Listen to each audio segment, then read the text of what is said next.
Hello everyone. இன்னைக்கு ஒரு simple lesson தான் பார்க்க போறோம். ஆனா அது ரொம்ப இம்பார்ட்டன்ட்டான லெசன். ஏன்னா இதுல வந்து நிறைய மிஸ்டேக்ஸ் நிறைய பேருக்கு அடிக்கடி வந்து இதுல மிஸ்டேக்ஸ் வரும். ஸோ அந்த மிஸ்டேக்ஸ் இல்லாம நம்ம இங்கிலீஷ் பேசுறதுக்கும் எழுதுறதுக்கும் இந்த லெசன் ரொம்ப யூஸ்ஃபுல்லா இருக்கும். இங்கிலீஷ்ல சிங்குலர் ப்ளூரல் அதாவது ஒருமை பன்மை அப்படின்றது ரொம்ப ஈஸி தான். சிங்குலரா இருக்கிற ஒரு வேர்டு கூட நவுன் கூட நம்ம எஸ் சேர்த்தோம்னா அது வந்து ப்ளூரல் ஆயிரும். இப்போ வந்து கேரட் அப்படின்னு எடுத்தோம் அப்படின்னா கேரட்ஸ் அப்படின்னு போட்டோம்னா கேரட் அப்படின்னா ஒரு கேரட் கேரட்ஸ் அப்படின்னு போட்டோம்னா அது வந்து நிறைய கேரட் இருக்கு அப்படின்னு சொல்லி ஆயிரும். இப்போ டாக் அப்படின்னா ஒரு டாக் டாக்ஸ் அப்படின்னு எஸ் சேர்த்தோம்னா அது நிறையா நாய்கள் இருக்கு அப்படி. ஸோ எஸ் மட்டும் சேர்த்தா போதும் அப்படின்னா அதுதான் வந்து மோஸ்ட்லி எல்லாருக்கும் தெரியும் சிங்குலர் ப்ளூரல்ல. இந்த சிங்குலர் ப்ளூரல்லையே இர்ரெகுலர் நவுன்ஸ்ன்னு இருக்கு. ஸோ அதில் வந்து சிங்குலரில் ஒரு வேற விதமான வார்த்தையாக இருக்கும், அதே இதை வந்து ப்ளூரலாக சொல்லும்போது வேற விதமாக மாறும். ஸோ இதில் வந்து நிறைய மிஸ்டேக்ஸ் நிறைய பேருக்கு அடிக்கடி வரும். ஸோ அது வந்து என்னென்னலாம் வேர்டு இருக்குது அப்படின்னு சொல்லிட்டு பார்க்கலாம். First one man. மேன் அப்படின்னா ஒரு ஆண், ஒரு மனிதன், ஒரு ஆண் அப்படின்னு அர்த்தம். இதே இது ப்ளூரல் ஃபார்மில் நம்ம அதை மாற்றுறோம் அப்படின்னு பார்க்கும்போது ஆண்கள் அப்படின்னு பார்க்கும்போது அதை வந்து மென் அப்படின்னு சொல்லணும். அதாவது எம்இஎன் மென்னு மாறும். மேன் கூட எஸ் சேர்த்து மேன்ஸ் அப்படின்னு சொல்லிட்டு ஆகாது. அதே மாதிரி நெக்ஸ்ட் ஒன் உமன், பெண்.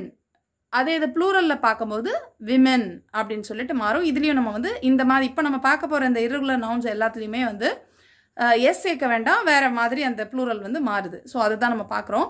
ஸோ உமன் அப்படிங்கிறது விமென் அப்படின்னு சொல்லிட்டு மாறும். Next one tooth. டூத் அப்படின்னா பல், ஒரே ஒரு பல்ல வந்து டூத். அதே இது பற்கள் அப்படின்னு ப்ளூரலில் சொல்கிறதுக்கு டீத் அப்படின்னு சொல்கிறோம். Next one child. சைல்டுனா ஒரே ஒரு குழந்தை. ஸோ ப்ளூரல் ஃபார்மில் சில்ட்ரன் அப்படின்னு சொல்கிறோம். இந்த சில்ட்ரனில் நிறைய பேர் தப்பு பண்ணுவாங்க.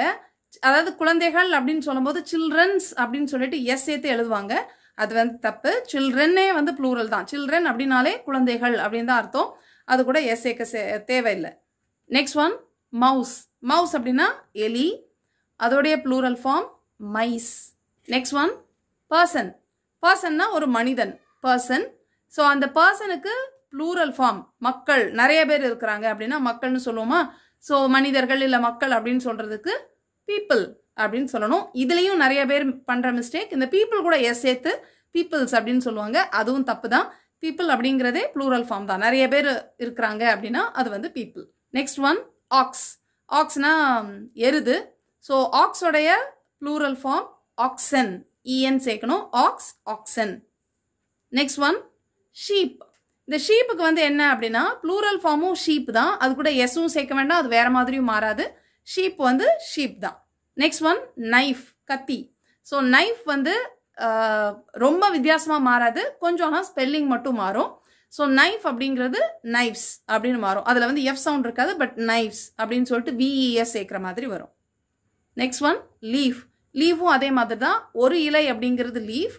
அதே இது இலைகள் அப்படின்னு ப்ளூரல் ஃபார்மில் சொல்லும்போது லீவ்ஸ் அப்படின்னு சொல்லிட்டு எல்இஏ விஇஎஸ் அப்படி சேர்க்குற மாதிரி இருக்கும். Next one food. ஃபுட்ன்றது நம்ம காலை சொல்வோம்.